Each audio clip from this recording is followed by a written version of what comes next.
What is up, guys? Welcome back to another episode of the Mets Talk podcast. It's been a while, so we got a lot to discuss here when it comes to the opening week against the Miami Marlins, who they faced twice, two series against them, a 4-game set, 3-game set. And in the middle of that, there was a bunch of garbage, unfortunately, with the Mets facing the Milwaukee Brewers. But we got a lot here, so we shouldn't waste too much time with the intro. But all I'll say is leave a like if you enjoy, subscribe if you guys are new, and turn on your notifications so you know when I upload or go live next. Follow Nico at That Sports Maniac on Twitter, on TikTok, all those places. So let's jump into it. And I guess we're going to start with the opening game against the Miami Marlins. And this series in general was just such a weird series for the Mets because I didn't think they played great baseball throughout this stretch here. I thought they were just okay. I thought they could have been better, especially on the offensive side of things. But Max Scherzer pitching opening day against Sandy Alcantara on the other side of things. And it took the Mets a very long time to get the offense going in this game, or at least to record a run, as it took them till the 6th inning from Jeff McNeil getting an RBI single, I believe there. Or no, actually, they scored earlier. They scored in the 3rd inning. They got a sacrifice fly from Brandon Nimmo. Yeah. And then the 6th inning, they got a sac fly from Francisco Lindor and an RBI single from Jeff McNeil. Luis Arias then gets himself an RBI double to make it a 3-1 game. Garrett Cooper then with a home run to make it a 3-3 game. And we go to the 7th inning where Brandon Nimmo gets an RBI double to make it a 5-3 game. And that's how the Mets would hold on to win the game. How did you feel about Max Scherzer's start in this outing?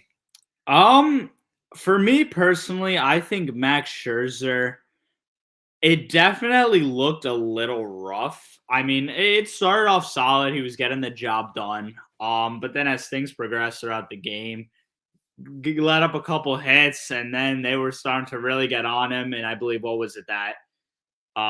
It was the 6th inning where they were starting to tack on those runs, right? Yeah. Yeah. So overall, I thought he had some pretty good stuff. Looked a little bit shaky at times when 6 innings in this one. 6 Ks, let up that home run. It was not too extraordinary, but I think it was enough to give the Mets a chance to win. Obviously, you were facing Sandy, which was always going to be a tough battle, but I think the Mets did solid off him. And Scherzer, he got the job done at the end of the day, so I'm not too mad at it. And just happy with the way the bullpen closed it out in this one as well, as we'll talk about. And the top of the order got it done, guys like Nimmo, Marte, which you love to see. So yeah, overall solid game for sure. Yeah, 1000%. And the bullpen, like you teased, did very good. This is probably their best outing of the young season thus far. Drew Smith had a very good outing. They only allowed 1 hit in total. And then Brooks Raley, who I can't just take his name serious. If you know, you know. Oh, yeah. But he recorded 2 strikeouts in an inning of work. He had a good outing. And then David Robertson, who has looked good so far in the young season as well, records the save, getting 2 strikeouts. Very good outing for David Robertson. So, yeah, the bullpen doing great work. 12 strikeouts from them combined as a pitching staff, and only allowing the 3 runs, which was from Max Scherzer. I thought it was a very solid day for them. Offensively, I think you wanted a lot more. Pete Alonso just didn't have a great day. Francisco Lindor could have been better for you. And then Mark Hanna, Daniel Vogelbach, Tommy Pham, Eduardo Escobar. Just nothing from the bottom. Yeah, just absolutely nothing. Narvaez, though, was I have low expectations for him, so I'm not gonna be too mad with a 1-for-3 outing and then getting a walk. Also, I'm not gonna be too mad with that. So, not an awful day for the Mets, but you knew you could have got better. And there were a couple times where this has just been a recurring theme throughout the season thus far. They have the opportunity time and time again to blow the game open, and they just never do it. And it just is infuriating. I don't know why they can't do it, but the inability to get these timely hits needs to change, and it needs to change fast, because I'll tell you right now, against good teams like they had against Milwaukee, this is not going to fly. You not capitalizing on these opportunities to blow the game open. You have the Padres coming up on the schedule here. It's not going to fly. You got to be able to capitalize on these opportunities. But yeah, that brings us to game 2, where the offense was not great either. But oh boy, the pitching, very good yet again. So the scoring that happened in this one, in the bottom of the second, David Peterson lets up a home run to Jorge Soler. That made it a 1-0 game. Jazz Chisholm ends up getting a home run as well. That made it a 2-0 game. And then the top of the ninth, yep, Pete Alonso gets his first of the year when it just did not matter whatsoever. It would have been nice if Lindor was able to get on ahead of him. But yeah, nobody hit for the Mets that day except for Starling Marte. Nobody hit for the Mets. Yeah.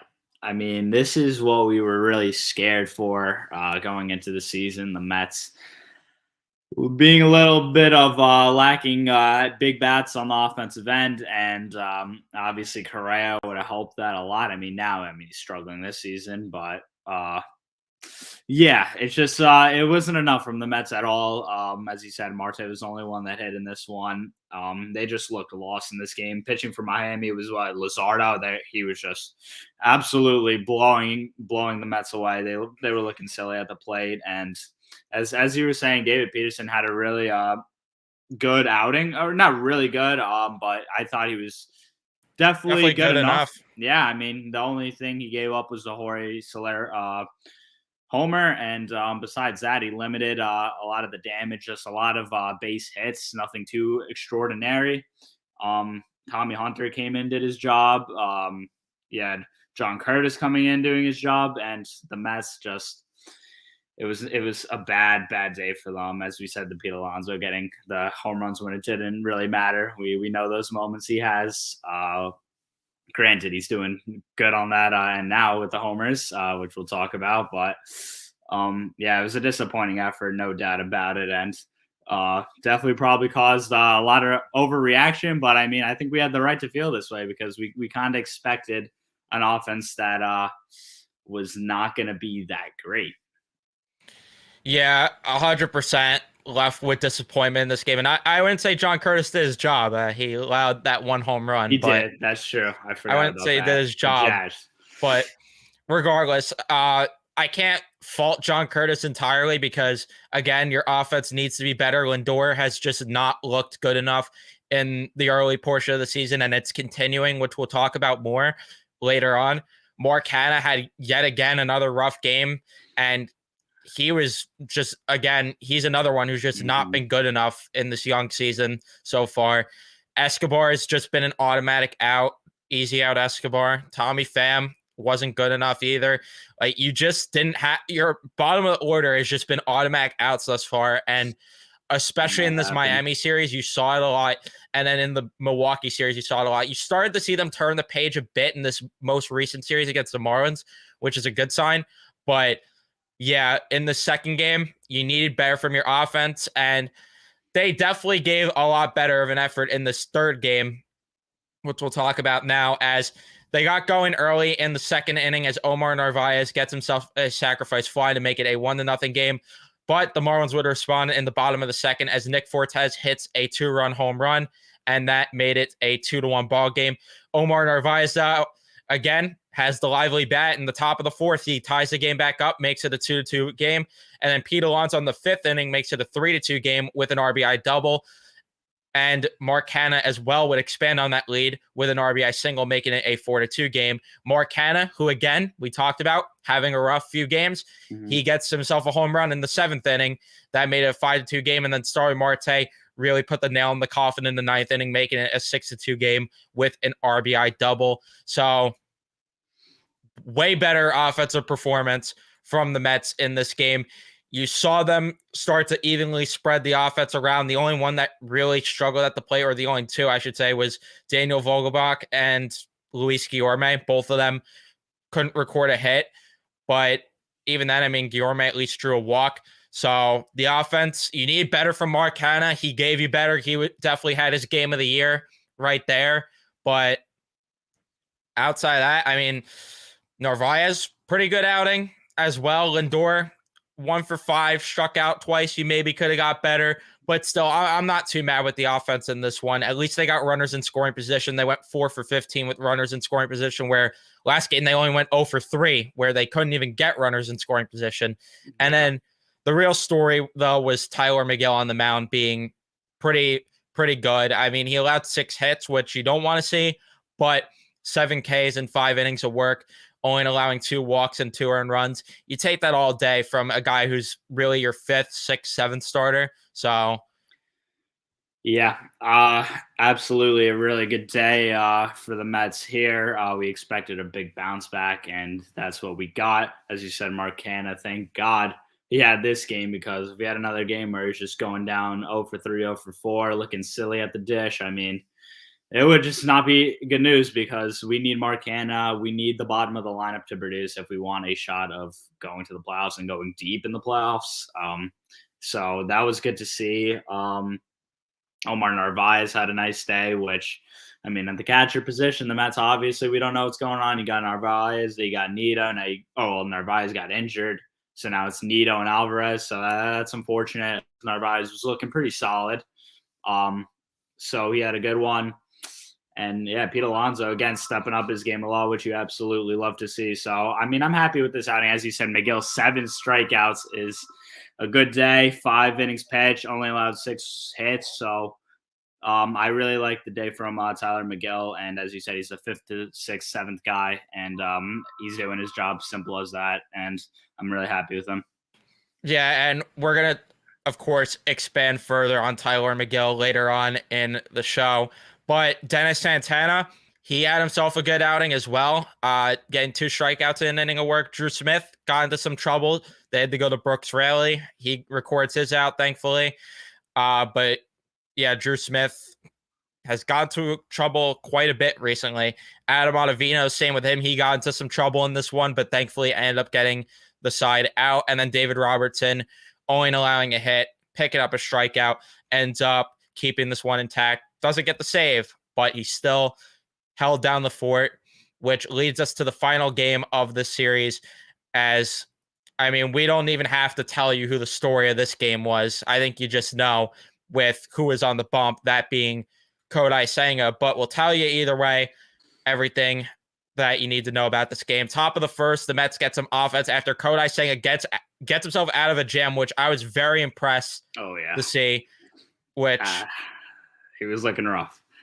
Yeah, he looked very rough at the beginning of his outing in the first inning, but got out of trouble. And, you know, Chris Bassett would never. So top of the first, Jeff McNeil gets an RBI single to make it a 2-0 game. Unfortunately, though, in the bottom of the first, the Marlins would answer with a run of their own as Jorge Soler gets himself an RBI double. But still, again, Kodai Senga, he gets out of trouble, and it could have been way worse. That could have easily been 3 runs, 2-3 runs. So got out of it. Tommy Pham, fantasy football boy, hitting himself his first home run of the year, making it a 4-1 game. And Tommy Pham, he had himself a day as he gets also in the top of the 7th an RBI double to make it a 5-1 game. So not much to talk about scoring wise here. The hitting, again, needed to be better in this one. You had production pretty much from one guy, and that's kind of been that was kind of the story of that entire Miami series. You got really good production from one guy, and then you just got a bunch of meh, or you got a dog shit effort from the rest of your lineup. And Canha and McNeil were the only other 2 to get hits in this one. You simply need better from your lineup. Yep. The lineup, as you said, just one guy who was the one doing the damage, and then besides that, it was just not much. But to go to Kodai Senga in his debut, he was looking lost out there in the first inning. Everyone was getting super nervous, but then he really locked in, got in his groove, and closed out the game. Very nice for the Mets in 5 1/3 of innings he went in this one. The bullpen again was spectacular, and Tommy Pham, man, doing wonders for the Mets in this one in the leadoff spot with the dinger, doubling to score Tim LeCastro. Again, the Mets do need more offensively, that is no doubt, but overall the pitching has been good in this series. To really pinpoint this series where the pitching was fantastic for them, but the bats, I know they took 3 out of 4 games, but they were definitely not good enough. Only 5 hits in this one, but we're luckily able to string 5 together.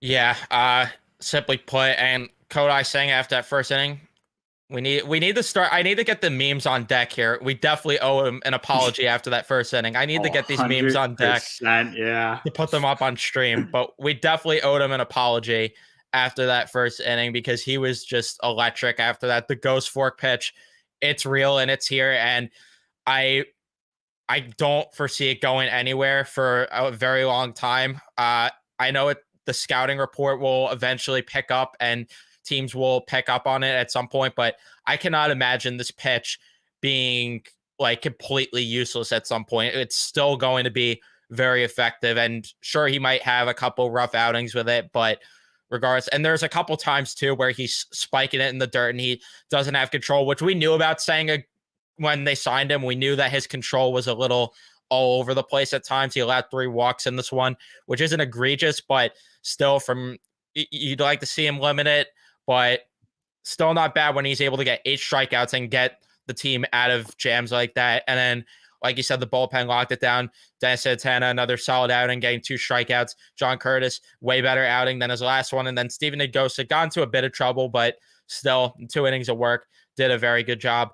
And 12 strikeouts from the pitching staff in total. That's what you want to see. But again, the lineup needs to be better. And how they respond in Milwaukee, oh yeah, not great. And not great at all. So, oh man, this series was something to say the least. Yeah, where do we start? So, how about we start with the fact that Carlos Carrasco was just not even prepared for this start in Milwaukee as he takes a pitch clock violation before he even throws a pitch. So, yeah, and the cookie crumbled early in this one. Bottom of the third, he allows an RBI single to Jesse Winker. Okay, you could work with that. Bottom of the fourth, he allows a home run to Brian Anderson, 3-0 game. And then I was just curious. I just never understood why Buck threw him out there in the 5th inning again when he clearly didn't have it. He lost his velocity. After the 2nd inning, he lost his velocity. It started to dip. And yet Buck still threw him out there. And sure enough, it didn't matter because Tommy Hunter was just egregious also. But he allows an RBI single to Willy Adames to make it a 4-0 game. Then William Contreras gets a ground out, but it gets a run in with it, makes it a 5-0 game. Brian Anderson gets an RBI single to make it a 6-0 game. And then Bryce Terang ends up making it a 10-0 game. And yeah, there was just no coming back at that point. And there was zero production offensively, unless you were Luis Guillorme. Zero production. Yeah, literally zero production. I mean, he had 2 of the 3 hits, and the guy went out there to pitch for crying out loud. So, Luis Guillorme, thank you for showing hard in this one, and he did a heck of a better job than Carrasco and Tommy Hunter out there. So, this was just an ugly, ugly game for the Mets. There was no one hitting, a lot of strikeouts. And Carlos Carrasco, I don't know how to feel about him anymore. He's just not been good. Granted, we still were going to lose this game anyway because the bats were horrendous. But Carrasco has just looked really bad so far this season, and I'm sick of the excuses for him. They say he's looking good physically, Buck Showalter, but he's just not showing it on the mound. And I just hated this effort because we were beaten up on the Miami Marlins. We play a half decent team, and then this happens. It was really disappointing to see, and it had a lot of Mets fans really just going crazy, which I don't blame them for because this was a really bad game. Yeah, and for all the people that are trying to I just hate both sides of it so much. Like, you have the people that are hitting the what was that? That was some YouTube ad that just pulled up on my phone with the stream up. Oh yeah, the stream up. Yeah, I had it up. But like I was saying, yeah, both sides of it are just ridiculous. Like, you don't have to hit the panic button on the season, but people shouldn't be telling you how you should feel, and don't let people say, "Oh, you got to be all happy and all positive and all, oh yeah, it's still early in the season. They got this," type of thing. Let's go out there, little Jimmy. No, there's got to be some balance where you could be pissed at losses like this, even if it's April, but you don't have to necessarily hit the panic button. And that's where I sort of am right now. It's also funny that Bryce Wilson ended up picking up the save in this one in a 10-0 ball game, but yes, he did. But yeah, you need a hell of a lot better from Carlos Carrasco. You need a hell of a lot better from this offense, and they just simply have not gave you a lot better. That's for damn sure. And we go to the following game, and it again was just a complete nightmare. And this was with Max Scherzer on the bump, which is even more concerning because you expect your ace to go out there and give you a solid effort, but nope. Bottom of the first. Brian Anderson, who just notoriously has been known for killing the Mets, he gets himself an RBI double to make it a 2-0 ball game. Bottom of the sixth, Rowdy Tellez hits a home run to make it a 3-0 game. Brian Anderson goes back-to-back to make it a 4-0 ball game. Oh, wait, they make it back-to-back as Garrett Mitchell hits a home run to make it a 5-0 ball game. Bottom of the seventh, Brian Anderson, have a field day. Milwaukee, hit yourself a home run to make it an 8-0 ball game. Oh, and then Garrett Mitchell hits a home run as well to make it a 9-0 ball game. Thankfully, I guess the Mets didn't allow any more runs, and I didn't have on my bingo card. By the way, I forgot to mention this with the last game, a position player pitching 5 games in. Certainly didn't have on the bingo card them going 20 scoreless innings, and then being outscored 19-0 in that Milwaukee series in the first 2 games. Yikes. Just brutal. Max Scherzer, I was expecting a big bounce back, come back and win this game against Milwaukee, but Max Scherzer was absolutely awful in this one. And I've been scared for Max Scherzer. I'm not going to lie. Going into the season, I thought, all right, what are we going to get from Max Scherzer? He was awful in that wild card game. He's getting up there in age. Awful in that Atlanta start too. Yeah, exactly. So I really just don't know what to expect from Max Scherzer this year, and this was a really bad game. I don't want to overreact, but it was just not good enough. A lot of long balls he was giving up. He was letting up hit after hit, and I mean, Milwaukee lived off the long ball. As you said, Brian Anderson had a couple dingers. Same with Garrett Mitchell, and then the bats did not come to play once again. I mean, they did have 8 hits, nothing to show for. Brandon Nimmo just getting his little base hits, and nothing to provide behind him. Jeff McNeil, that's about it. Yeah, he went 3 for 3 as well. So you had that, but there was nothing else Lindor at this point. We've been just so concerned with. Thankfully, starting from after this game, he's been starting to look better. But it was definitely a cause for concern at this point.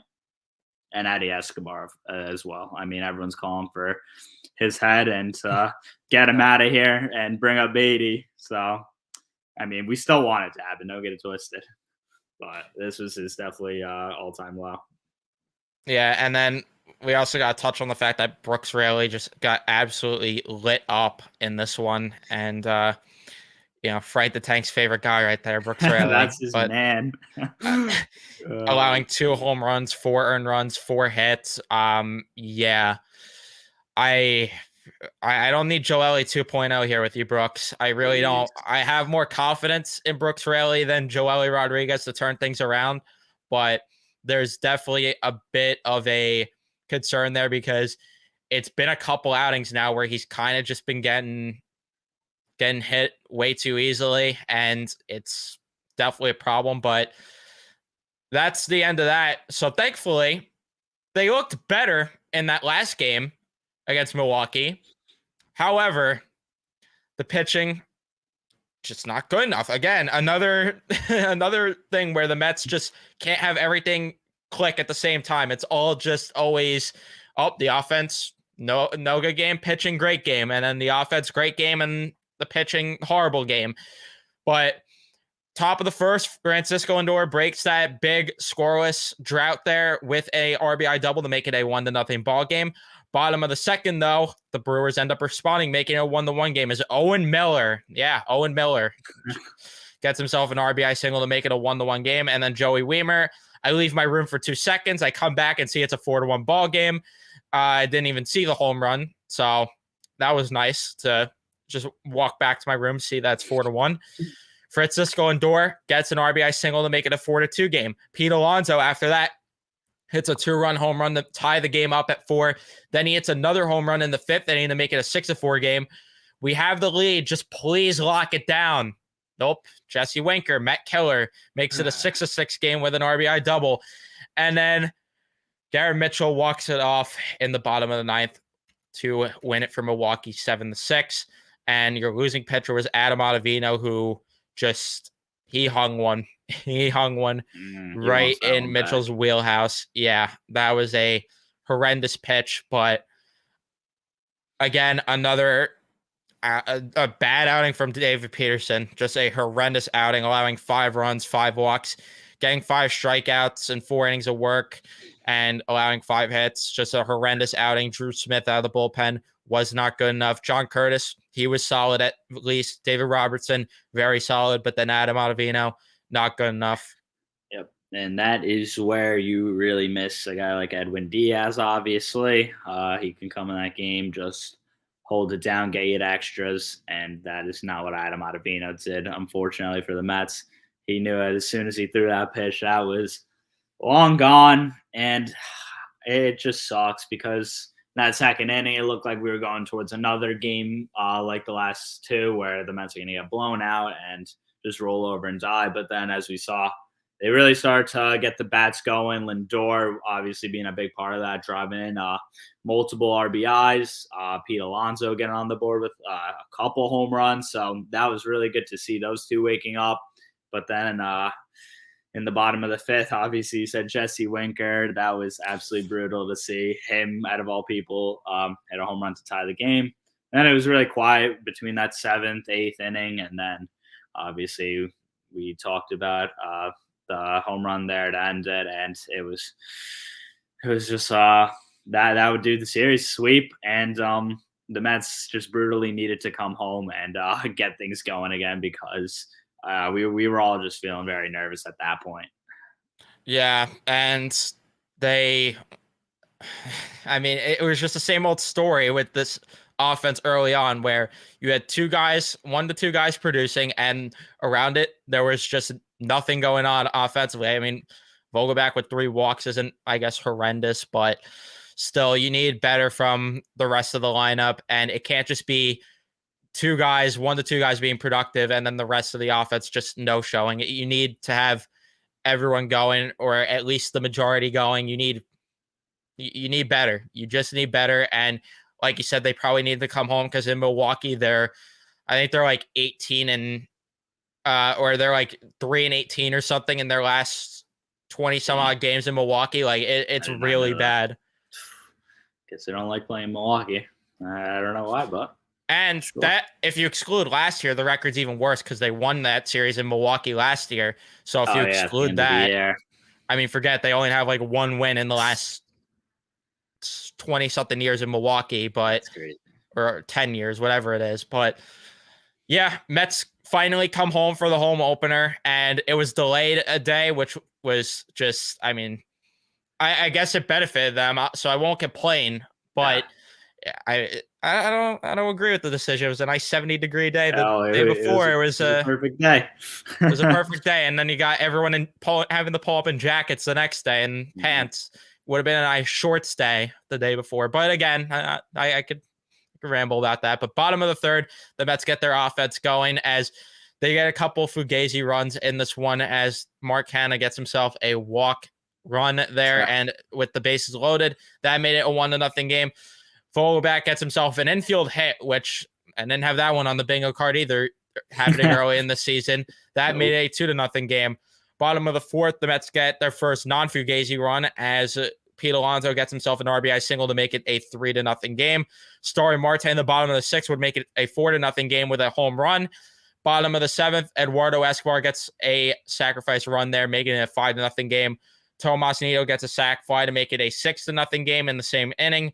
And then Garrett Cooper makes it a 6-3 game. Frank the Tank wasn't having it as that. That made it 6-3, and things got too close. But thankfully, Lindor and Alonso go back-to-back in the 8th inning, making it 8 and then 9-3. And the Mets pitching would hold it down for the rest of the game to win the ball game. And the story in this, I think, was Tyler McGill's great start. Tyler McGill looked great, only allowing 3 hits, only allowing 2 walks, only 3 strikeouts, got a lot of contact outs, but giving you 6 innings, 6 scoreless innings. Yeah, I'm taking that any day of the week from Tyler McGill. Unbelievable day from McGill. He's been brilliant in those first 2 starts. I don't think you could ask for much better at all. So Tyler McGill, he's doing his job as I guess the fill-in now for Quintana until whenever he returns in the summer. So good for him. And as you said, I was not pleased with how they were scoring those runs in that 3rd inning. There was such opportunity to blow it open, get like 4 runs home. This game could have easily been like a 15-3 game or something. Exactly. So it was really just not an impressive way how they were scoring in that 3rd inning. But as you said, then the 4th, Pete Alonso driving in. It was Nido who scored on the single. Then Marte getting us going with that home run. And then just a couple more runs in that 7th inning, going up big. And then Santana kind of blowing it with that Garrett Cooper 3-run bomb. But, then we got a Lindor and Alonso home runs, which you love to see. But, my highlight of this being there was definitely Frank the Tank's reaction to the Mets kind of blowing it in the 8th inning a little bit. That was funny to see at the game for sure. But, off topic there. But overall, I love the game. They played pretty solid, I'd say. Yeah, I mean, you'd like to see better than 2 for 15 with runners in scoring position. That's my gripe with this one. Again, you had the opportunity to really blow the doors open, and the fact that you couldn't against the Marlins kind of is a cause of concern for me, at least. I know that I'm being a jerk off and that I'm being a dick with it, but like, I know that this team could be better. I know that they could be better, and I want them to be better. So I'm going to criticize them on every little thing, especially when this team won 101 games last year, yet still blew a division lead, a 10-game division lead. But Dennis Santana, he wasn't good enough. Ottavino, though, good in his inning of work, getting 2 strikeouts, a good bounce back outing for him. Brooks Raley allowed a hit, but ended up getting the inning to end there. And then Denny Reyes allowed a hit, but he definitely did good enough in the 9th inning to shut this one down. So, yeah. And then a bit better offensively, but still, I mean, I'd like more than 6 hits. I really would. Yeah. Especially when 2 of those were from Alonso. And then you had Marte, Lindor, and Vogelbach, and then Nido also got a hit. Nothing from Canna, nothing from Nimmo. And granted, I could also give them a bit of a benefit of the doubt because Edward Cabrera just refused to throw strikes in this one. There was just no strike. In terms of the Marlins pitching, they walked 12 batters in this one. So, it was just not good at pitching at all. And the Marlins, they love bringing in the same pitchers. It's really just funny to see. That guy Braziban just pitched a stupid amount of games against the Mets already. And I kind of feel for the guy. His arm's going to be dead by the end of this month. But we go to the second game of the series. And again, the story was Kodai Senga in this one, but we'll get to the Mets offense and how they scored the runs. They ended up getting another run where it was a walk in, and that made a 1-0 game as Jeff McNeil walked the run in to make it a 1-0 game. Bottom of the 5th, Pete Alonso, though, crushes a home run to make it a 3-0 game. That's something that we want to see. Pete starting the heat up, and he just needed to come home. He just needed to switch the bat up also. He switched back to the axe handle bat, so it's working for him. And then top of the 6th, Jazz Chisholm makes it a 3-1 game, getting a home run. But can we say hallelujah? Because Eduardo Escobar hits an opposite field home run to make it a 5-1 game. Hallelujah. Hallelujah. 5-1 game. Luis Arias, though, makes it a 5-2 game in the 7th inning as Luis Arias gets himself a single but the Mets hold it down to win the game. And again, just an okay effort offensively. 8 hits in this one, 2 for 8 with runners in scoring position, 8 left on. It was just okay. Nimmo didn't get a hit. Marte with 1, Lindor with 1, Alonso getting that home run, of course. Canna at least got 2 hits. McNeil with 1. Pham with a rough day at the plate. Escobar, good to see him get a home run, at least. Tomas Nido, 1 for 4. Meh. But again, the real story was Kodai Senga, again, 6 strikeouts. He allowed 3 walks again, allowed a home run, only 1 earned run in this one, only allowing 3 hits. Kodai Senga looked great yet again. The ghost fork, just unreal. It's just unreal. And he's the real deal. This guy's the real deal. I love Kodai Senga, man. He has just been brilliant.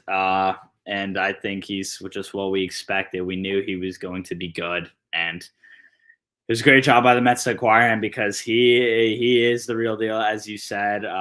He just makes hitters look silly up there. And he was great in the Citi Field debut. As for the bats, again, you said they were pretty subpar. Again, it's just not going to be enough against more top-tier teams, unfortunately.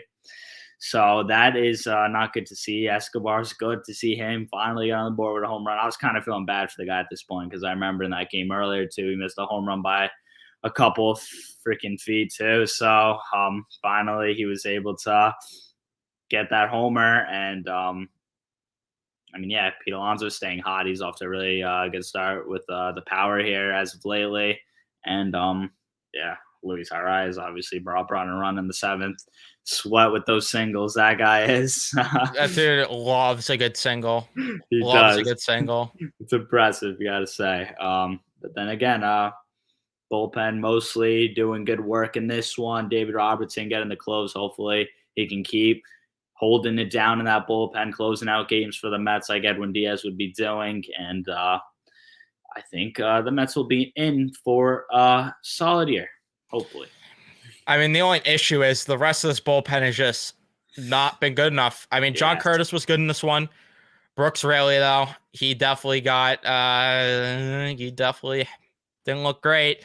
Drew Smith didn't look great. And I've definitely been worried about Drew Smith, especially he's just not been good enough. He really hasn't. And the bullpen needs to be, you need some of these guys to be a hell of a lot better, especially in the absence of Edwin Diaz. You'd expect some urgency and expect some of them to show up more, but they're just not. And then, to be fair, some of this does fall on Epler for just not filling out the bullpen enough. I mean, I was screaming for the longest time that they should have brought Trevor May back, but they didn't.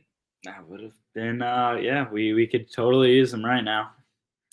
Yep, he would have been nice to have, but again, it wasn't an awful game. But the biggest takeaway that I've had from the series as we get to the 3rd game is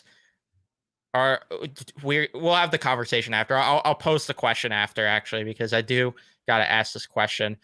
Top of the 1st inning, the cookie crumbles nice and early in this one as he gives up 1st inning runs like he loves to do.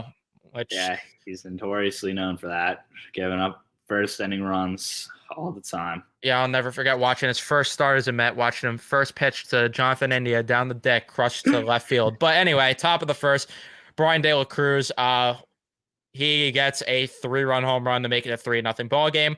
Bottom of the 2nd, Francisco Alvarez, though, gets himself a single to make it a 3-1 ball game. So nice little RBI there for the rookie, even though I kind of have a bone to pick with him for picking number 4. That's our boy Terrence Gore's number. You can't do that, which if you guys have been watching our podcast for a long time, you know we're the Terrence Gore guys. So top of the 5th, one bigger than us with that. Oh, yeah, nobody bigger. We're in the rain, too, last year. Forget it. Top of the 5th, though, Jazz Chisholm, who later got ejected in this one, which was funny to see. He made it a 4-1 game with an RBI single, and then Garrett Cooper hits a home run to make it a 6-1 game. Bottom of the 5th, Pete Alonso responds with an RBI single to make it a 6-2 game. And then Brian De La Cruz put the nail in the coffin in the 7th inning with a sacrifice fly to make it a 7-2 game. So Brian De La Cruz, he was a sweat in this one. He had himself also, he robbed Tim LaCastro of a hit in this game. Tim LaCastro, not good enough. I will give the Mets this. Offensively, I thought they were better. I thought they were better today offensively, or yesterday, that is, offensively. Tommy Pham, you need better in the leadoff spot. It was cute for a game. His cute game where he did good in the leadoff spot. It was cute, but we can't be serious Gotta with chill Tommy out Pham. with it. Yeah, we can't be serious with Tommy Pham hitting leadoff when Nemo's out of the lineup again. Why is the guy that's actually steals bases not in the leadoff spot? I know he ended up getting injured in this one with a neck strain, that being Starling Marte, but come on. He needs to be hitting leadoff when Brandon Nimmo's on the lineup. He needs to. Definitely does. Yeah, for this one, I didn't really get to catch much of it, but from what I heard, oh yeah, I mean, luckily probably, but from what I heard, yeah, it was not a good from Carlos Carrasco. Obviously, looking at the numbers, that'll tell you the whole story. I'm not too surprised. I heard Marte, I think when he stealing third base, and then the ball like kind of caught him up high, and that's what got him out of the game. Yeah, Marte, he hit his head into Gene Segura's leg.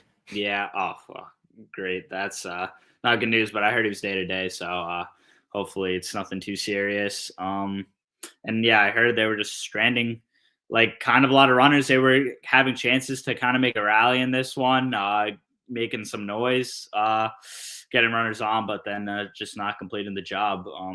It was nice to see Alvarez get on the board with an RBI, but had a couple. He had a Ks. rough day behind the plate, though. I could tell you that. Five stolen bases against. Granted, two of them I'd say weren't his fault. One of them was a very good throw, and if they challenged it, he probably would have been out.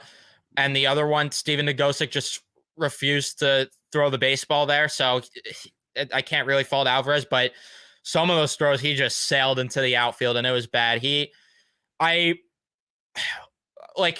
There's a rough conversation that you have to have here when it's like, what do you do with Alvarez? Because the defensive woes are such a big concern with him that it's like, I don't know if he should be catching. I don't know. Look at what happened with Kyle Schwarber when he stopped catching. He became one of the best hitters in baseball.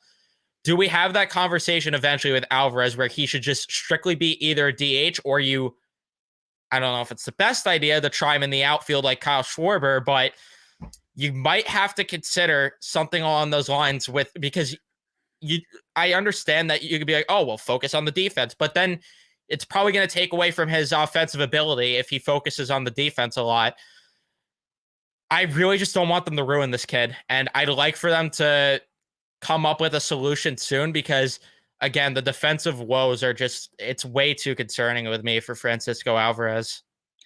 Yeah, this is not an ideal situation, no doubt. You have to have good defense behind the plate. It's not going to work if people are just stealing base after base because that seemed to be the Marlins strategy on this one. Test the kid, and they really were all over the place, it seemed. So, as you said, I mean, I don't know what to do with Alvarez. I think you have to try and DH him. Obviously, you have Vogelbach there. I don't know if he could really adapt to the outfields too much. That I don't know, but it was just an idea because Kyle Schwarber did it. Exactly. Schwarber did it. So, yeah, I think the kid has a great bat and he'll go a long way on the offensive end, but we got to figure out a solution and fast as to what to do with him on the defensive end because him behind the plate is not pretty, and we knew that. And even then, I mean, some of his at-bats I really didn't like in this one. He was swinging at a lot of bad pitches in this game, but Lindor went 0 for 5 too with 3 strikeouts. Again, he's just been I'm sorry, but he's been disgraceful so far in this early portion of the season. And he's always talking about his defense and in the post-game pressers. Like, we're not paying you $340 million. Yeah, you have good defense, but we need production at the plate. That's where it really matters. So he could talk about his defense all he wants and how good he's been on that end. But yeah, you turned a good double play in this one. Good golf flip. I did see that with Guillorme. That was nice, but it doesn't distract from the fact he has been terrible for the most part at the plate. Yeah, it's just not been good enough at all. And we're going to get to everyone's individual stats thus far afterwards, but he needs to be a hell of a lot better. And I've always, again, I hate to be a jerk off. I hate to be a dick, but I just have always been saying it. I just don't think his bat is $341 million worth. I just never thought that. I know that last year he had a pretty good year. Was top 5, I think, in the league, or top 10 RBIs in the league. Sure, sure. He was solid last year offensively, but I mean, again, like the conversation, like when you're talking with some of the elite bats, I'm talking somebody that's 270 average. Okay, that's fine, but his OPS, the fact that it couldn't even hit 800 last year, that's a problem. Like, I just want to see. This team needs an elite level bat, and I really question if they even have it. I know Pete Alonso, you could argue maybe is that elite level bat, but even then, is he? Is he elite? Like, would you throw him in that top tier?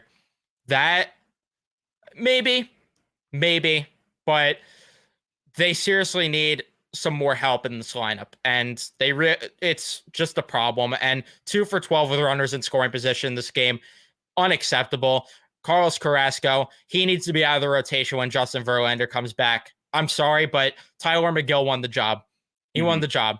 2 good outings from him consecutively, and the fact that Carrasco cannot even keep his velocity beyond 2 innings, it's a problem. You can't have that every 5th day and call yourself a World Series contender. Yeah, picking up that $14 million option, real smart idea, Billy Epler. And Steven Nagosic, way to wear one in this one. He had a hell of an outing in 3 1/3 of innings. It was bound to happen that he was going to allow a run, but 5 strikeouts, very solid work there. Dennis Santana, not good enough either in this one. You just need a hell of a lot better from this team, and it concerns me that they're not giving me convincing wins against the Miami Marlins, especially when you play the Padres coming up. Oh God, you just need better. You just need better from this team. And the fact that I'm getting vibes of how they were playing in September last year early on, it's a problem.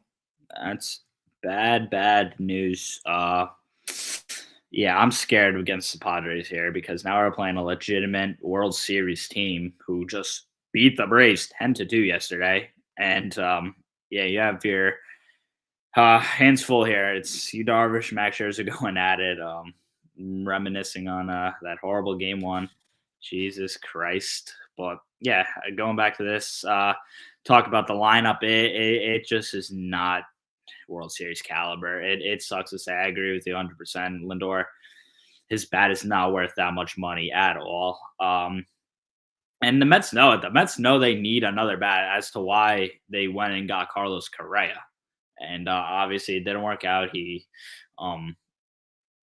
physical, we know what happened with all that, all those shenanigans. So the Mets try to get another bat. They did. So that's why we know they're pushing hard for Shohei Ohtani come the winter time. But I mean, we're talking right now, and we want to be good because we can't wait for the winter. Yeah. When you have 2 40-year-olds leading your pitching staff, you cannot wait until next year. Exactly. That is so true. Yeah, Alonso is the only guy that gives us big pop in this lineup. Like, besides that, Alonso has 5 home runs. A couple guys have 1 home runs, and then a lot of guys just have 0. Like, Nimmo just has no pop. Marte, at least, he has some pop. He'll give you a couple dingers here and there, but nothing extraordinary. Lindor, he needs to give you a solid amount. Like McNeil, Canna, those guys are not going yard that often. It's just it's rough. It really is. And I'm just scared for the Mets this season and how they're going to fare with these top tier pitchers that they're going to be facing, because if they couldn't do all that much against the Miami Marlins, good luck against teams like the Braves that we haven't yet faced, but we will soon. And then just other teams that have good pitching. So it's not a time to be too happy with the Mets through 10 games. Yeah, and the Padres have 2 lefties on the mound going into the series. So, yeah, that's always a recipe for success with the Mets, 2 lefties. So I'm thrilled. But yeah, I really wonder too if there's a correlation between the Mets not having enough offensively and it putting too much on Lindor, and Lindor's trying to do too much at the plate. Because if you could get some better offense surrounding him, it allows him to play his game like he did in Cleveland when he had some protection around the lineup, when he had guys like Jose Ramirez around the lineup. Like, it's not a coincidence that he had the type of years that he had in Cleveland. And I know 2020 was shaky for him, but that was a 60 game season. It's a short sample size. He struggled obviously in his first year here. Last year, he was just okay. He's struggling early on here. I think you would see the elite bat if you actually got him another bat in this lineup to help protect him. That's the issue here. They just don't have that. Instead, they thought Eduardo Escobar would be the answer, and they thought they were going to get good production from him, because I'll defend them on this. Eduardo Escobar, before he arrived here, was giving some solid pop in his bat, right? He had 28 home runs in 2021, 35 the year before. Last year, 20 home runs isn't egregious, but it took him until September to give you some quality production. Now he's just giving you no production. But the rest of this lineup, I mean, Tommy Pham, I'm sorry, he's not going to cut it as a fourth outfielder. He's not. Tim LaCastro, he can only run bases and get hit by a pitch. That's all that he's good for. He's not been good enough at all. Daniel Vogelbach, he's a platoon guy. You're not going to get good enough from him. And I just wonder, like, I understand that you could make the argument, oh, okay, they tried to get a bat with Carlos Correa. Why didn't they try sooner, though? Why did they wait until late in the offseason when you had guys like JD Martinez who were on the open market for he didn't even cost a lot, nowhere near Carlos Correa money.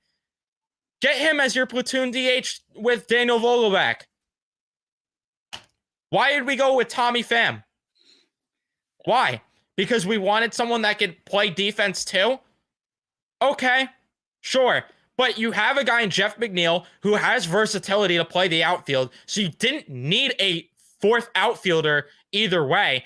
JD Martinez, if you want to, you could throw him in the field for a game as well.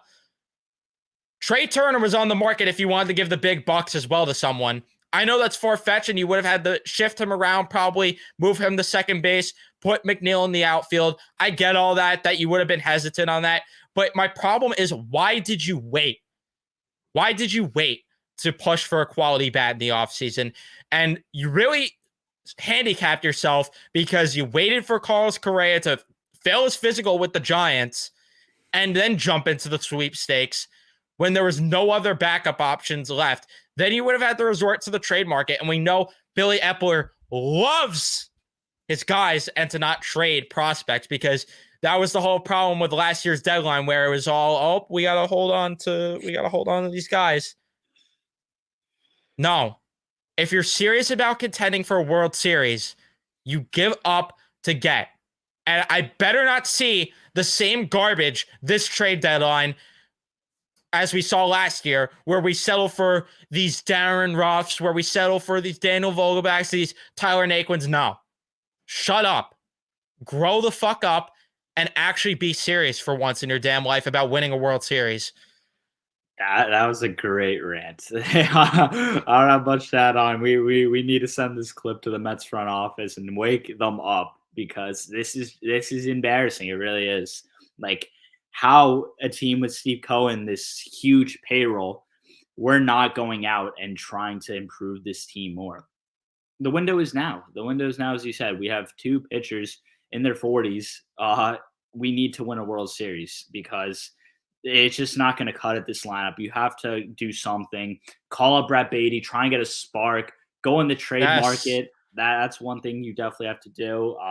They don't even have to use the trade market right now. It's April. Just go call up your prospects. Like, holy shit, you have Ronnie Mauricio raking in AAA. You have Brett Beatty raking in AAA. Just use your fucking pipeline for once. Sick and tired of this shit with the veterans over and over again. It's like, why? Every year.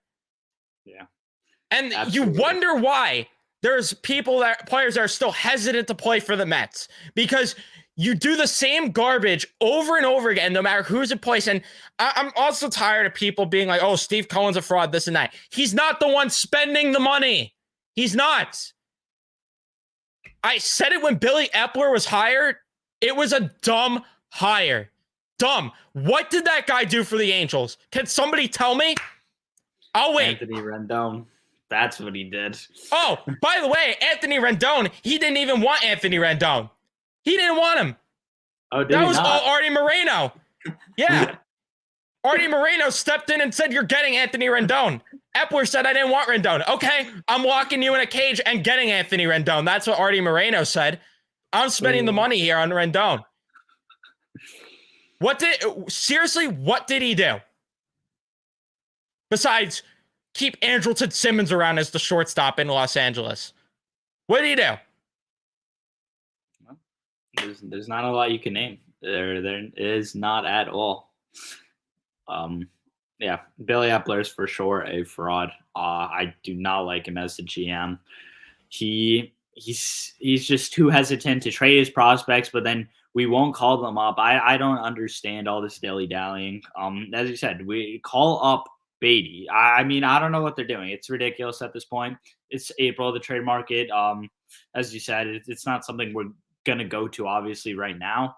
But, man, come July, August, whenever the deadline is, you better go out and get a pretty significant bat. I don't know what's going to be available, but you need to make something happen to try and go get someone. I don't know if you have any names that could possibly be on the market, but you have to for sure get something, because this lineup is not good enough. They're not World Series caliber. You think this lineup's hanging around with the Braves or Padres? Yeah, not happening. Dodgers, even the Phillies. I mean, when they start probably heating up, their lineup is better than us. Simple as that. When they have Bryce Harper back, especially. Yeah, this lineup is just not serious enough. And again, you have in-house options that you could use. And it's just, if you use your fucking eyes for more than 2 seconds and acknowledge that, you'd be amazed by the results. You'd be amazed. But the problem is, Billy Epler is too caught up in his ways. And again, what did he do in Anaheim? What did he do? He got a washed up Ian Kinsler, everybody. He got a washed up Ian Kinsler. Oh, Tommy La Stella, don't worry. That's a big splash right there. I mean, I was just looking right now at his track record. Danny Espinosa. Like, are you serious? These are the type of moves that he made in Anaheim. These are moves always Peter Tim should make. Yeah, he's always sucked with the trade market. If you put me in the front office and I had Steve Cohen's money, I could easily make some splurges in the offseason. I'm not giving him a pat on the back for recruiting Justin Verlander here when he had Steve Cohen's pockets open or wallet open. You said it for a while now. That dude is just a Steve Cohen pocket merchant. That needs to get trending. I don't know why it's just not acknowledged enough. And yes, Beatty does need to get pulled up. But the problem is this organization's too caught up in I'm always right and I'm always I can't do no wrong and we can't admit to mistakes. So that's exactly what they're doing with Escobar. They don't want to admit the free agency signing was a bust. And Epler actually shockingly said it was a trade that didn't work out about Darren Ruff, but that's Darren Ruff. Like there was absolutely no covering that up. He would just look embarrassing. Like that dude was on another planet of bad, but it's ridiculous. It just, if he used his eyes with that trade alone, he'd be amazed at how stupid it was. It's still mind-blowing to me that you trade a younger Darren Ruff and prospects for Darren Ruff. He rakes lefties, don't worry. Just spare me that shit. He played overseas, and came back and did what? had one good year with the Giants. And, funny enough, he's back with the Giants again right now. So the Giants are pointing and laughing at Billy Epler, mocking him at what they did. We just gave him for free JD Martinez and 3 prospects? Yeah. Yes. You gave him JD Davis, 3 prospects, and Darren Ruff for Darren Ruff. Great GM work, Billy Epler. Tyler Naquin didn't even make the postseason roster in the wild card series. Just useless trades. If they do this again at the deadline this year, I'm going to lose my mind. Please do not even think about getting these names. But this is why it's important to use the young guys early and to give them a chance. It doesn't hurt to give them a try, because what is Tim LeCastro giving you that you can't get from Ronnie Mauricio, Brett Beatty, or any of these other guys in the pipeline? Tim LeCastro's base stealing is that important to you? Luis Guillorme, what is he giving you besides a glove? Your bench needs to be filled with guys that can come up in a pitch hit situation and get you a hit. You have none of that. No. You don't Except for when Daniel Vogelback's on the bench because, Tommy Pham's in the lineup. And, by the way, he's not doing anything for you either. He's not a needle mover either.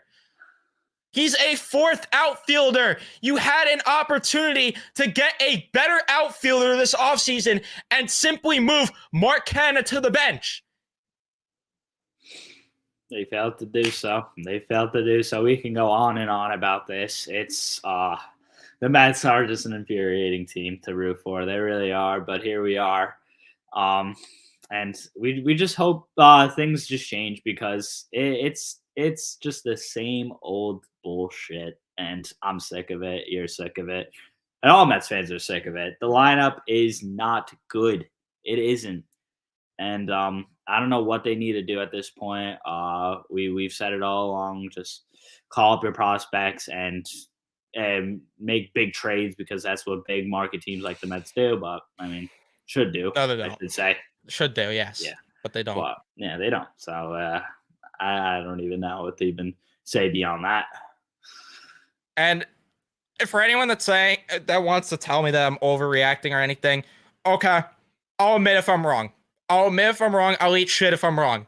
But the problem is, yes, we want to be wrong. But the problem is, you're seeing the same thing that we saw in September and August last year carry over into this season.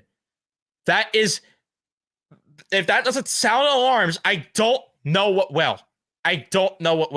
And this team desperately needs David Stearns to come in this next offseason. And another thing, if you're so protective of these prospects and you don't want to play them, like, why are you protective of the prospects but you don't play them? If you're not going to play them, why didn't you just trade for Juan Soto last year? Yeah. Why? What's the reason? What's the reason? Please tell me. If you foresee yourself as a win now team and don't want to use your prospects because, we got to use veterans because, they have the experience and because they're going to get it done.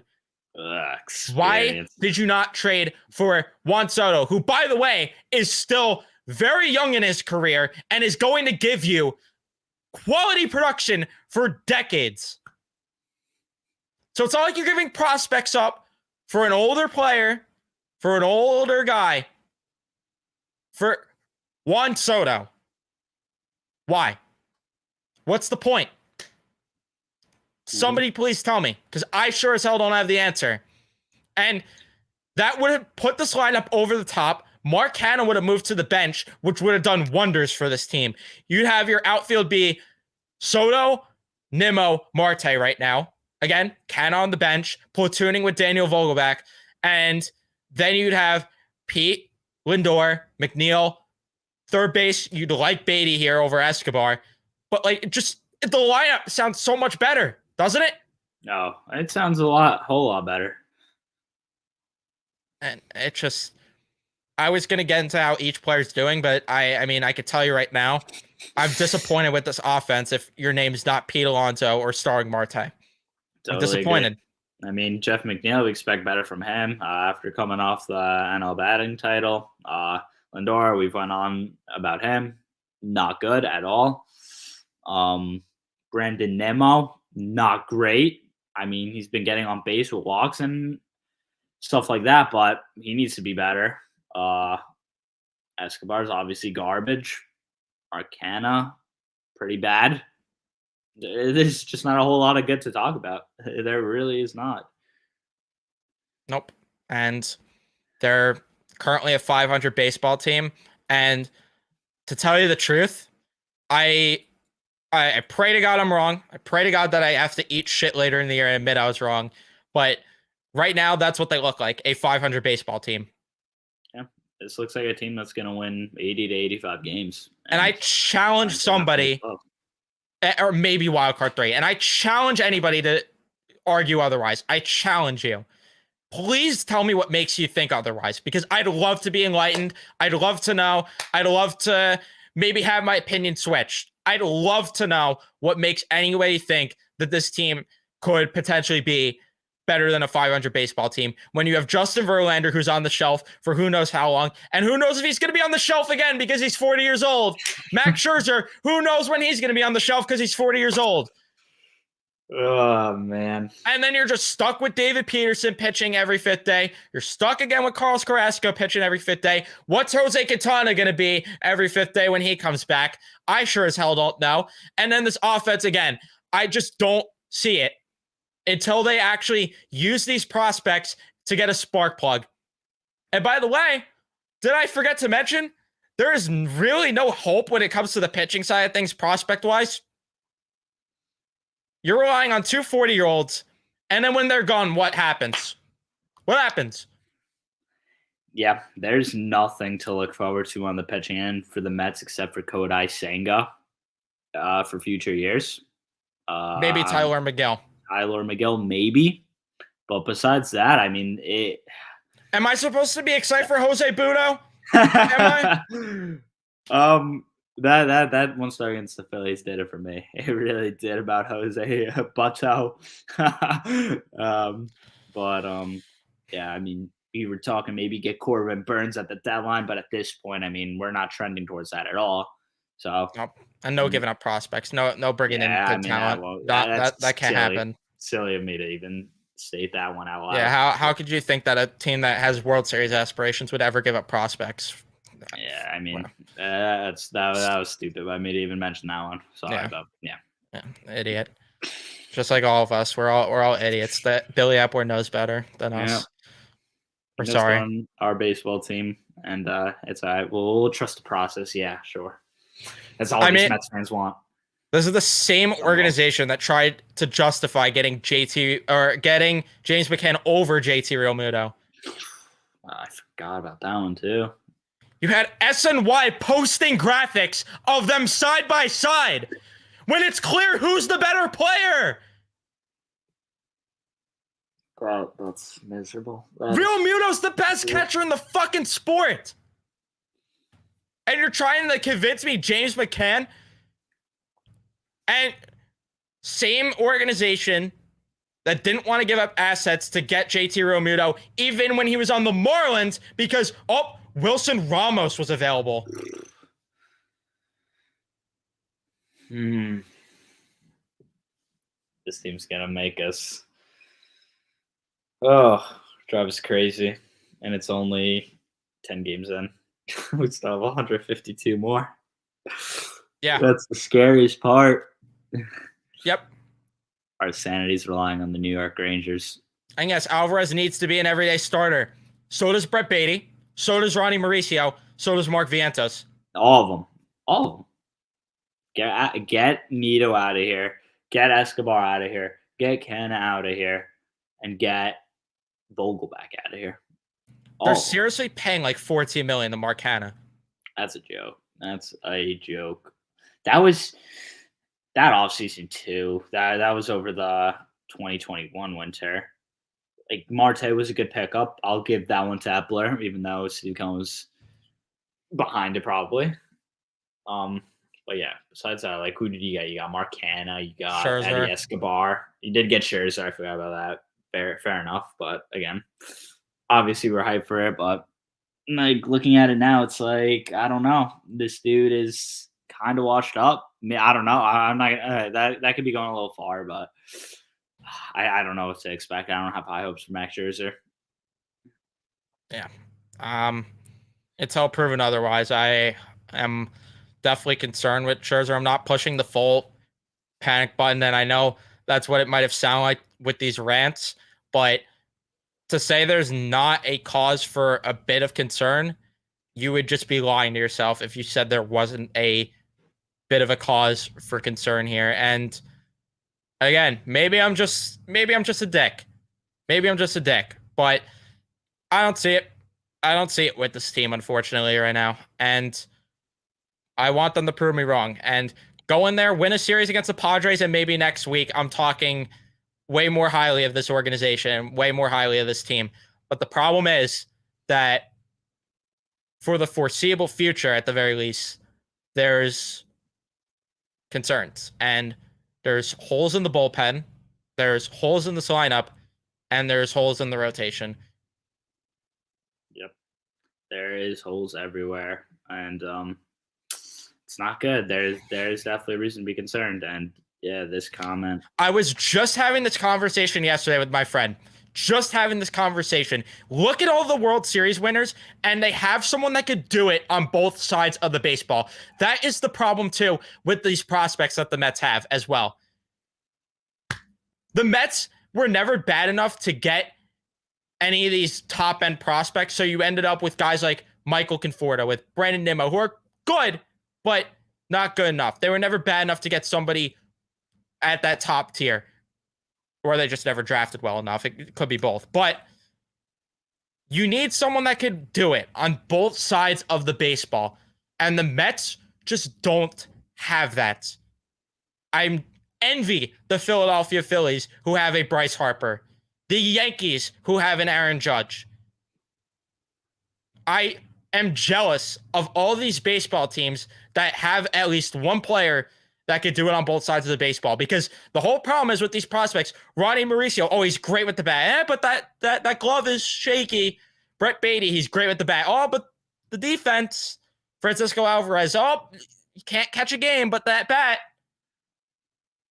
I want someone that could hit the baseball and play good defense, and the Mets just don't have that. No. They don't. Yeah, and I'm very jealous of teams like the Yankees and Phillies too. They need a superstar. They don't have it. And it's sad because we have the richest owner in the sport, and we have yet to get that big bat we've been wanting. But don't worry, they're waiting. They're waiting for Shohei Ohtani, huh? If they don't get Shohei Ohtani next offseason, you better make a big trade. And I don't know. Like, What was all this for if you don't get Shohei Ohtani next offseason? They better convince him. And that's what I'm scared of, is that they're not going to get him. You're already hearing reports that his preference is to stay on the West Coast. Exactly.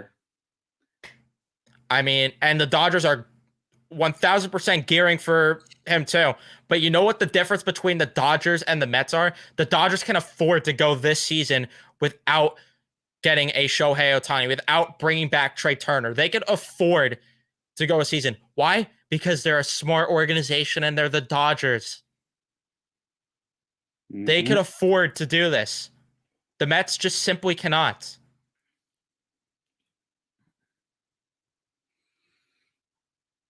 I'm sorry that I went off the rails here and I ended up making this a very negative episode, but things had to be said. They had to be said, especially when, you know what the next segment of this episode was going to be? Prospect report. Oh, prospect report. Prospect report. So let's get to the prospect report. Currently in AAA, Brett Beatty in 5 games played and 18 at-bats has 6 hits, 1 double, 2 home runs, 5 RBIs, hitting 333 with a 455 on base percentage, 722 slugging, and his OPS is over 1,000 right now. Don't call that guy up. A player the Mets could use. I don't know. Yeah, don't call that guy up. Ronnie Mauricio hitting 353, 405 on base percentage, 735 slugging, over 1,000 OPS as well. 9 RBIs, 3 home runs, and 2 doubles, 1 triple too. Don't call that guy up though. In terms of other prospects, Mark Vientos too, over 1,000 OPS, hitting 357, 2 home runs, 5 RBIs.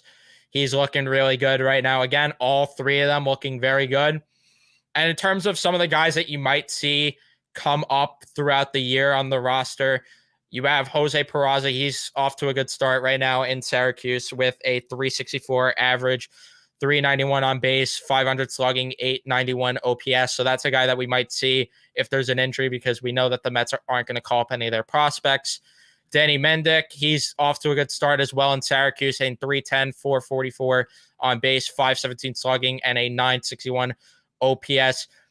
Danny Mendick off to a good start. Michael Perez, who's the 4th catcher, off to a rough start though. Only hitting 77 right now, 250 on base percentage, at 77 slugging, and a 327 OPS. Yeah, he needs to be better if he's going to get a call up as the 4th catcher. And then DJ Stewart's another name that might come through. He's off to an okay start, hitting 250, 400 on base, 250 slugging, and then a 650 OPS. That's really about it on the hitting side. Pitching wise, again, I mentioned it. There's literally no exciting pitching prospects outside of one, which we'll get to when I get to the Brooklyn Cyclones roster. But the problem is, no, I'll just say it now. Blade Tidwell, who hasn't even pitched yet this year, so I can't even evaluate him. But the only other pitching prospect they had was Matt Allen, but the poor guy just can't stay healthy. But Joey Lucchesi, not been good enough so far lately in Syracuse with a 4 ERA, 9 innings of work, allowing 4 earned runs, 2 home runs, 9 hits allowed. Not looking good. Jose Budo actually off to a good start, 1.86 ERA and 9 2/3 of an innings of work, allowing 2 runs and 5 walks. So he's interesting. Eric Orzi, a prospect that I kind of am not as excited about as I once was. He has a 6.75 ERA in 4 innings of work, allowing 3 runs, 2 walks. Yeah, not good. TJ McFarland's doing pretty brutal right now, who's a name you might see come up. Yacobonis, he's looked good. He's had has a lot of run in 3 innings of work. We go to the Rumble Ponies, and to tell you the truth, there is no one really exciting on the Rumble Ponies outside of Dominic Hamill, who in 3 innings and a third of work has not allowed a run. That's another pitching prospect, I guess, that you could throw in there as a exciting name. But even then, he's already, 22 years? He's already 24 years old. My mistake. So it's like, what's his ceiling really? I don't know. Couldn't tell you, but he's a pitching prospect that you might want to keep an eye on. And then you go to the Brooklyn Cyclones. Kevin Parada off to a great start. That's a prospect that I'm very excited about. Has 1 home run already, hitting 273. And he's only played 3 games, by the way. So this is a small sample size. Over 1,000 OPS, 545 slugging, and a 467 on base. Very exciting there. Alex Ramirez off to a rough start, hitting 200, only a 467 OPS. Yeah, you need better from him. Pitching wise, nobody exciting there. Nobody. Port St. Lucie, not really anybody exciting in Port St. Lucie either, to be honest with you, except for, I thought, Jet Williams. That's really about it. He got a home run that he crushed. Outside of that, he's not been great hitting. It's only 3 games, but he's hitting 143, 250 on base, 357 slugging, 607 OPS. He's a young kid. He's only 19. He's first getting used to pro ball here, so I'm willing to give him a pass for the rough start. He'll get better, and when it comes to the pitching side of things, I don't think there's no one really to write home about there on the pitching side, which is the problem. So yeah, that's your prospect update. Not really a whole lot to be excited about when it comes to when you get below AAA. I mean, there's a couple names, I guess, but Mm-hmm. it's not a deep enough prospect pool. That's the issue here. And we know with Billy Epler, it's definitely skeptical, this prospect pool getting deep. So we got the Padres series coming up. Fun. Like you mentioned, Scherzer versus Darvish, the first one. Devers. You have Weathers versus Peterson in game 2, and then game 3 is McGill versus who is he facing? Uh, I know it's a lefty. McGill is versing Snow. Snell. Okay. So are you going to any games this series? I am not. I'm going on Tuesday. Oh, so you're going tomorrow. Yep, I'm a brave man. I'm Brave going of on you. Tuesday. Yeah, with David Peterson on the bump. I was gonna go tonight, but the Rangers are playing, and I'd much rather soothe my night with some Rangers hockey. I'd rather soothe my crazy. night. I would rather watch these pointless Rangers games over the Mets here, but I mean, the Mets are just not showing us anything right now, and I pray things get better here. And next time we come on here, talk, we'll be more positive about it. But I mean, right now it just looks like a mid team.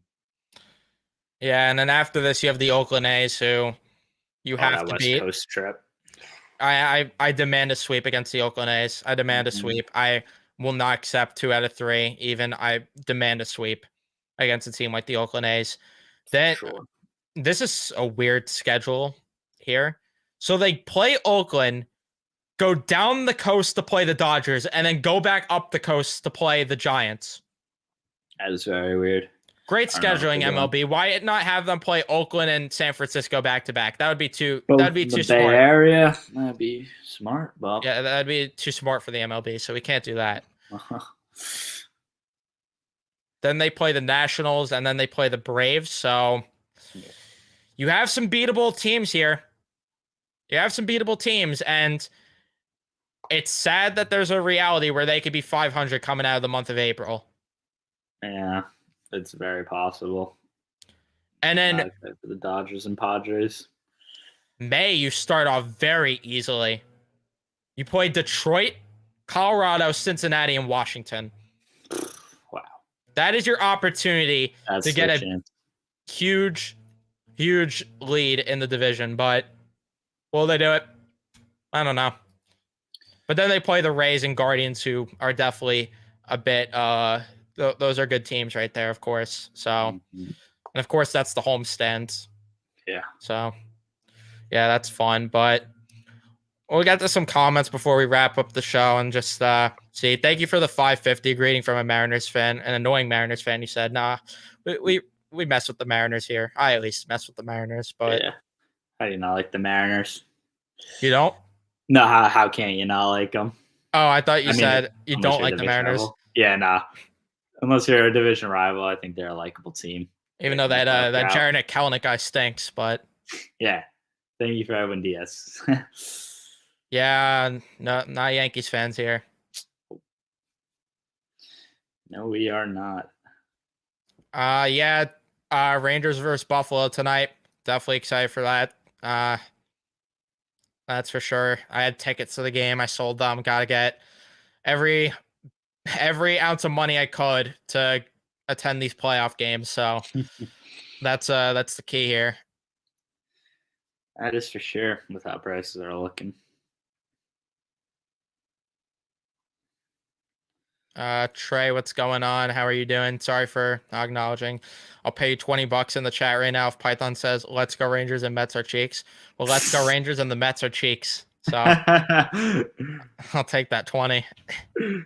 You don't have to actually donate. I'd appreciate if you did, of course, but you don't have to. But I think that's pretty much it with comments. We went longer than I actually expected with this episode. I thought this was going to be a quick episode, but obviously we went off the rails with a rant here, which I might have to clip and make its own video. That's for damn sure.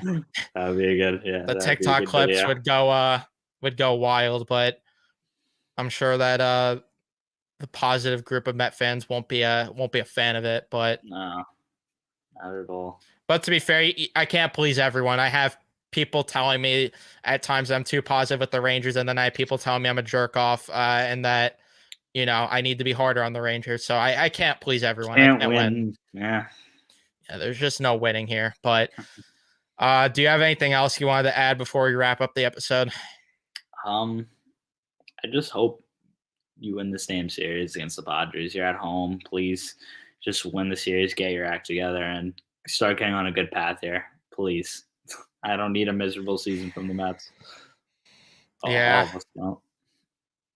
Yeah, especially after 101 wins last year just to lose in the wild card. I expected better. I had this team winning the division going into the year, and as of right now, it's looking like I owe the Braves an apology early on here, unfortunately. Yeah. I will not be doing the chop, though. That's one thing I will not be doing. But I could definitely owe them an apology. That's for damn sure. But that's going to be it for us. Thank you guys so much for tuning in for the latest episode. We'll be back either after we'll probably be back after the Padre series because I think there's an off day since they're going to be traveling to the West Coast. So we'll probably do an episode after that series here against the Padres. And hopefully we're talking about at least a series win. Even better if it's a sweep. And if we're talking about us getting swept, that's gonna be fun. And yeah, Carlos Carrasco should not be allowed to pitch for us again. I agree with that optic, but that's gonna be it for us. Thank you guys so much for tuning in for the latest episode. We really do appreciate all the support as of lately here. Remember to leave a like if you did enjoy the live stream. Turn on your notifications so you know when I upload or go live next. Follow me on Twitter at CorePython. Follow Nico on Twitter at ThatSportsManiac, and follow him on TikTok. That's going to be it for us, and we will see you guys in the next one.